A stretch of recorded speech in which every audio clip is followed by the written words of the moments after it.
आप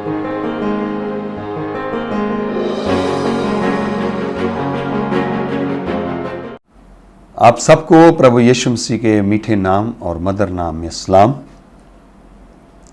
हम परमेश्वर का धन्यवाद देते हैं कि आज हम फिर आपके साथ परमेश्वर के वचन के द्वारा बातचीत करने जा रहे हैं। ये वचन के द्वारा बातचीत करने के लिए परमेश्वर ने मीडिया को भी इस्तेमाल किया है और भाई जतन बब्बर जो कि मसीह परिवार के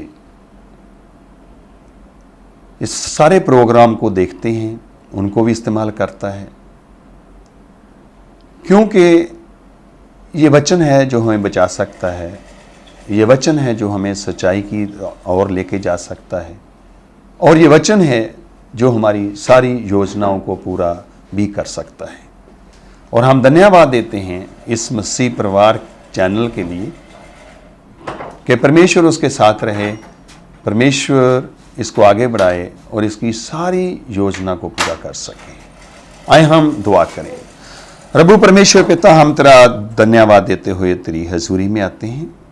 आज जो वचन तू देने जा रहा है इसको बहुतायत के साथ बोलने के लिए अपनी सामर्थ देना, अपने भेदों को खोलना और जो वचन कहा जाए वो सुना जाए, हम सब के लिए आशीष का कारण बने।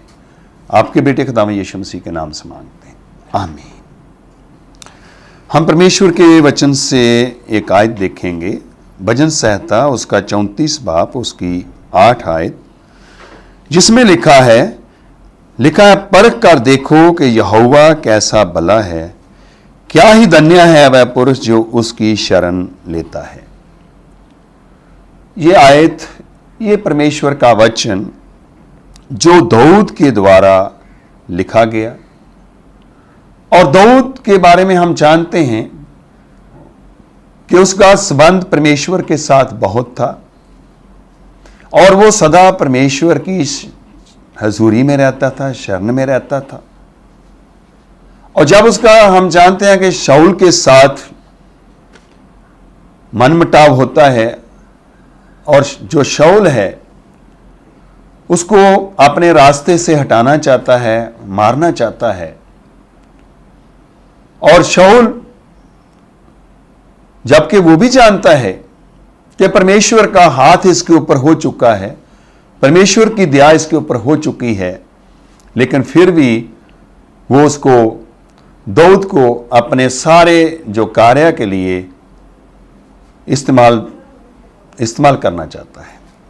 और हम इसमें देखते हैं कि कहता है कि परख कर देखो कि यहोवा कैसा भला है, क्या ही धन्य है वह पुरुष जो उसकी शरण लेता है।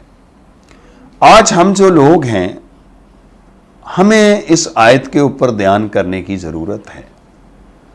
जब दाऊद गोलियत के साथ लड़ाई करने जाता है और वो कहता है कि मैं जाऊंगा गोलियत के साथ, बेशक वो बलवान है, बहादुर है, बहुत वो बलवान है, सबसे ऊंचा है, लेकिन मैं उसके साथ लड़ाई करने जाऊंगा। क्यों जाऊंगा? क्योंकि मेरा परमेश्वर मेरे साथ है। और हम जानते हैं कि जब उसने उसके साथ लड़ाई करने के लिए अपने आप को दिया और वहां जाता है और गोलियत आगे से उसको मजाक करता है, कहता है ये छोटा सा बच्चा मेरे सामने, ये क्या लेके आए हो। लेकिन हम जानते हैं कि दाऊद एक ही बार के द्वारा एक ही एक्शन करता है, एक ही अटैक करता है, और ऐसा अटैक करता है कि गोलियत की हिम्मत नहीं रहती उठने की, और वो वहीं गोलियत जो है वो मर जाता है, गिर जाता है। और फिर उसके साथ साथ हम देखते हैं कि ये जो दाऊद है हमेशा परमेश्वर के साथ रहता था। बड़ी मुश्किलें आती थी, तकलीफें आती थी, लड़ाई झगड़ा होता था, परमेश्वर को याद करता था, तो परमेश्वर इसको क्या करता था? इसके साथ रहता था, इसकी सारी बातों में आशीष बरकत देता था। इसका राज्य बहुत बड़ा राज्य परमेश्वर ने बनाया था, जबकि इसके पास कुछ भी नहीं था।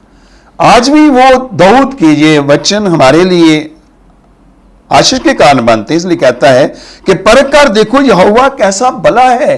कहता उसकी शरण में आओ, उसके पास आओ। वो प्यार करने वाला है, वो दया करने वाला है, वो रहम करने वाला है। लेकिन जितनी देर तक हम उसके पास नहीं आएंगे, जितनी देर हम उसके पास आकर दुआ नहीं करेंगे, उसको हम जानेंगे नहीं, उसको हम पहचानेंगे नहीं, तो हमारी उनके साथ वार्तालाप नहीं होगी, तो हम नहीं कह सकते कि वो मेरा पिता है और मैं उसका बेटा जहां बेटी है। आज हमें उसके पास आने की जरूरत है। जब पास आते हैं, जब हमारे ऊपर इम्तिहान आते हैं, जब हमारे ऊपर परीक्षाएं आती हैं, जब उसमें से हम सफल होते हैं, तो फिर हम कहते हैं कि मैंने परमेश्वर के पास गया और परमेश्वर ने मेरी दुआ को सुन लिया। मैंने उसको परख कर देख लिया है कि सचमुच परमेश्वर भलाई करने वाला परमेश्वर है। वो किसी का नाश करने वाला परमेश्वर नहीं है, वो बचाने वाला परमेश्वर है, वो सारी आशीष देने वाला परमेश्वर है। और हम जानते हैं कि शाऊल कितनी बार उसके पास समय आया कि दाऊद को मार दिया जाए, लेकिन हर समय परमेश्वर उसको क्या करता था, बचा लेता था। लेकिन जब दाऊद के पास यह समय आया कि शाऊल को मार सकता था, लेकिन उसने परमेश्वर के वचन को पूरा किया। लिखा है कि पलटा लेना तुम्हारा काम नहीं, पलटा लेना मेरा काम है। उसने नहीं मारा, लेकिन परमेश्वर ने उसके बदले में उसको बहुत आशीष बरकत दी, भरपूरी का जीवन दिया और अपने परिवार के लिए एक मिसाल बना करके आगे बढ़ाया। इसलिए वो कहता है क्या ही धन्य है वह पुरुष जो उसकी शरण लेता है। कहता उसी की शरण में आ जाओ। मैंने उसकी शरण में रहकर देखा है, सारी बरकतें उसकी शरण से मिलती हैं, सारी आशीषें उसके ओर से मिलती हैं। स्वर्गीय राज्य में जाने के लिए रास्ता भी उसकी ओर से मिलता है। और कहता है उसकी जो शरण है वो बहुत ही महत्वपूर्ण है। और इसलिए कहता है कि एक जो धर्मी है जब उसकी शरण में रहता है और जब उसके ऊपर विपत्तियां भी पड़ती हैं, और तब भी परमेश्वर उनसे उसको मुक्त करता है। जब हम उसकी शरण में आ जाते हैं हमारा कुछ नहीं रहता है।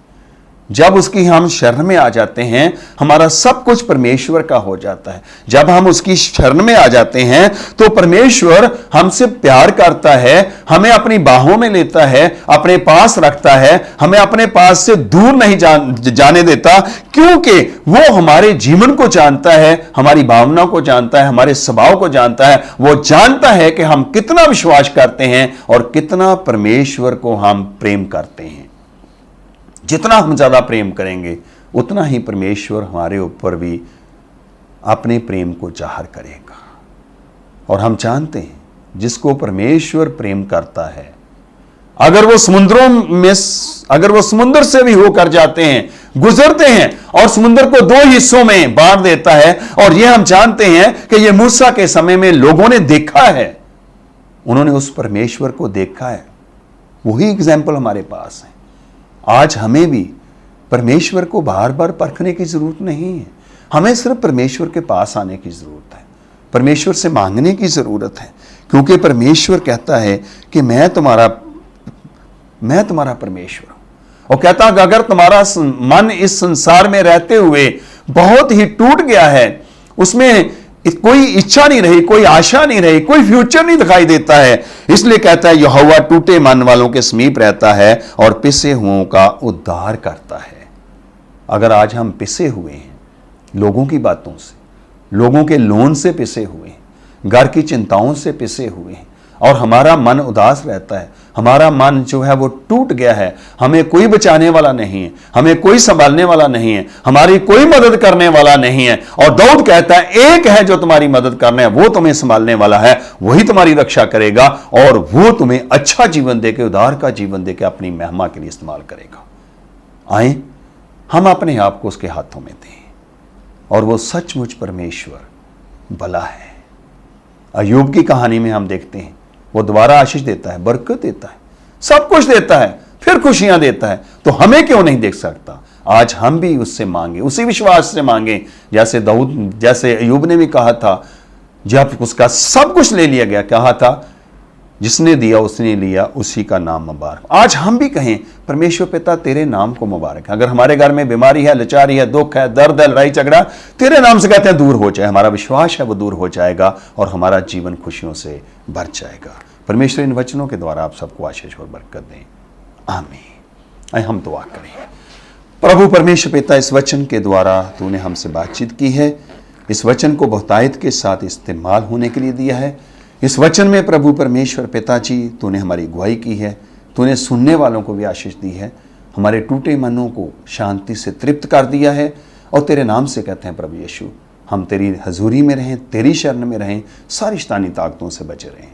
आपके बेटे का नाम यीशु मसीह के नाम से मांगते हैं, आमीन।